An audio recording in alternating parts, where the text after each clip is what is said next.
Hello and welcome to the second video on how to learn particle physics, and in this series we are exploring some of the best books, the best method, and how to learn some of the fundamental concepts of this subject.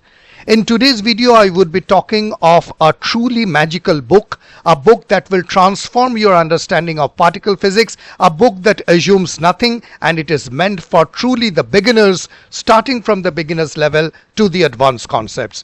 My name is Shaunak and you're watching this video on my channel Physics for Students. Well, before I go ahead and explain about this magical book, I would like to tell you what I covered in the last video. So in the last video you learned about what is particle physics, what are the four fundamental forces. You also learned that how should you go ahead and learn particle physics in terms of the foundation, building up the mathematical skills, how should you balance between theory and experiment.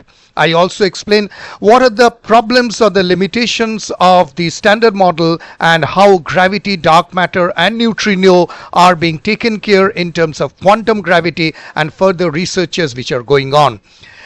And also I talked about Professor Robert Mann's book and Introduction to Particle Physics and the Standard Model, a detailed review which you can find in the first video. I have put up the link on the I button. Now in today's video I would be talking about the book which I consider to be one of the best book on particle physics, and obviously the name of the book is none other than the famous David Griffith's Introduction to Elementary Particles. Well, as you can see, the rating is 5-star and I won't be surprised if it goes up to even 95%. Well, these are some of the snapshots which I have taken from Amazon just to tell you how good, how profound and how easy to understand this book is. Almost all the reviews say that it is a legendary and an almost perfect book without carrying any significant limitations. Now, just to tell you a little bit about the author, well, as you know that Davidjgriffithbook is basically an American physicist and educator, and he has transformed the way people read about these books. So I've just taken it from his bio at his website, and this is his education: 1970 at Harvard University, MA and BA, and his employment is as follows: from 1974 to 2007 as a visiting professor at the famous Stanford University. Well, nothing much to tell about this great Professor Griffiths. He has been outstanding, writing great books, and an amazing professor in terms of transforming the way people learn about physics and mathematics. First of all, before we go ahead and talk about the book, I would like to tell about the methodology that Professor David Griffith follow in this book, because if you don't understand how he has arranged the book and the method that he followed, it would be difficult for you to understand. So obviously, as I always tell, that historical and conceptual development requires. Professor Griffith starts the book with the evolution of discoveries, which includes electron, photon, mesons and so on. The goal is basically to show how particle physics grew from experiments and not just abstract theory which are written on a piece of paper. So the reader first feels the mystery, the wonder of the universe, and then Professor Griffith goes ahead and explains it. As you go ahead with the book, you will find that these are layered structure. That means one builds upon the other. So after the historical context comes the kinematic, then the symmetry, quantum and gauge theory and unification and so on. So it actually tells you a story in a very easy and simple conversational tone where you can understand the history and you progress towards unification. There are a lot of emphasis which has been put on this book, particularly the symmetry, the conservation interaction, and the use of group theory lightly, not too much, in order to explain quantum numbers like isospin and color. Well, there is a mathematical rigor in this, but this is called a gradual mathematical escalation. It is not as rigorous as the earlier book, right, Robert Mann's, Robert Mann's book. But this is basically an evolution which starts basically with how particle physics grew from experiment and so on. Now, every theoretical model is basically accompanied by an experimental context. For example, neutrino detection, etc. So observation are are being noted first in this book, and then the explanation comes, because theoretical physics is basically all about observation and then experiments. Obviously, the tone of Professor Griffith has always been very conversational, light mannered, humorous, and Griffith's teaching style is basically think like a physicist, not just memorize the results or the concepts. So this is an amazing methodology, starting basically, as you can see, from the historical concept to the emphasis on conservation laws, and then going into experimental anchoring and so on. Now, what is the table of content of the book? Let me give you an understanding. So the table of contents is very exhaustive. It starts, as I told you, with the historical context, then goes into elementary particle dynamics, where it explains about neutral, charge, leptons, quarks. Then obviously a lot of relativistic dynamics is required, so Professor Griffith covered it with ease and with lucid explanation. Symmetries come across, followed by the bound states, which includes quarkonium, chromonium, botonium, and so on. Quantum electrodynamics, although not much in details, but it has been covered sufficiently. Then it comes the electrodynamics, chromodynamics, weak interactions, and then the Lagrangian relativistic theory, which is basically gauge theories.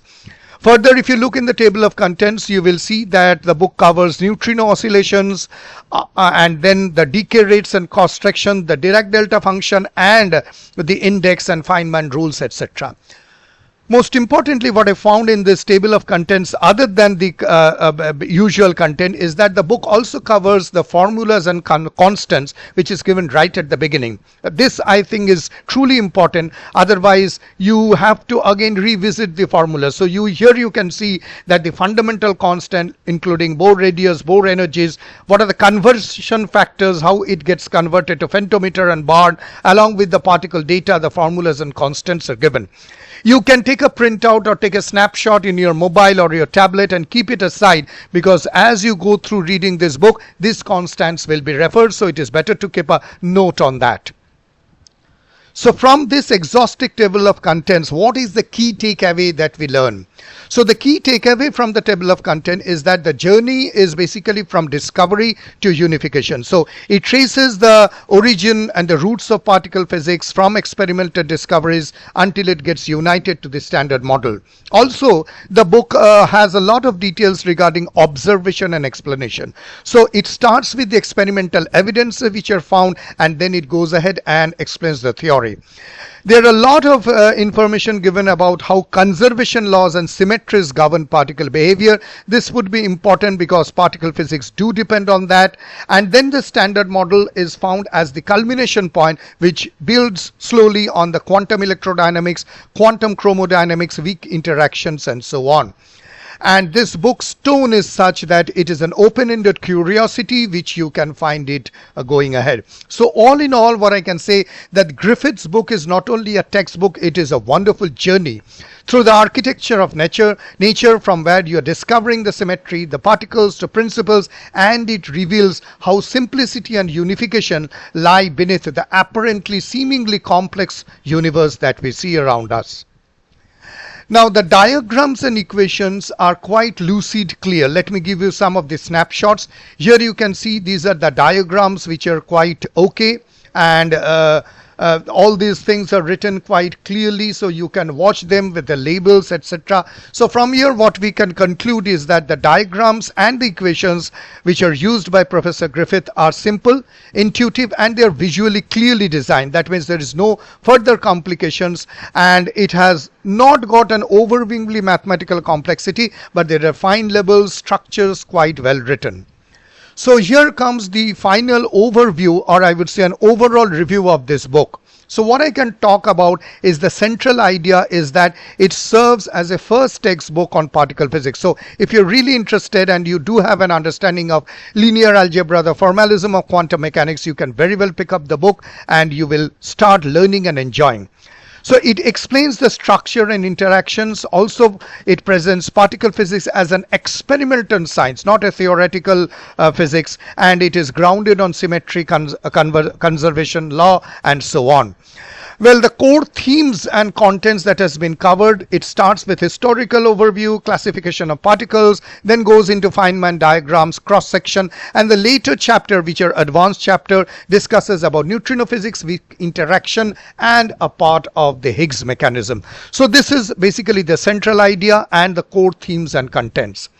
Now, the style and approach has been very conversational, humorous, as I told you. There are a lot of conceptual clarity which is given rather than strict mathematical rigor. It encourages intuition, and heavy usage of Feynman diagrams are used because the reason is that it is very, very easy to understand.